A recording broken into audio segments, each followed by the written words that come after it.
யாருக்குரிய உயிரோ, யார் யாருக்கு சொந்தமான உடலோ, இது எனக்கு சொந்தமானது.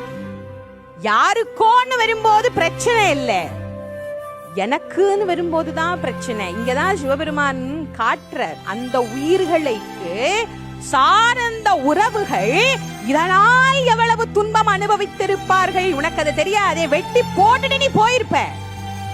அதற்கு பிறகு வந்த விளைவு என்னன்னு உனக்கு தெரியணும் இல்ல. சுவாமி தெரிவிக்கிறார் பாருங்க, அந்த வாளை எடுத்துட்டு வர்ற எங்கள் தெய்வ சேக்கிழார் என்ன அற்புதமா இங்க ஒரு பதம் சொல்லி இருப்பார் பாருங்க. அதனால்தான் சேக்கிழாருக்கு தெய்வ சேக்கிழார் என்கின்ற பட்டம் வந்தது.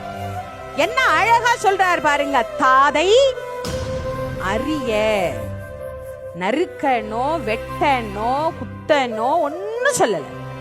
அந்த குழந்தைய மடியில கிடத்தி பெற்ற தாய் அமர்ந்திருக்கிறாள்.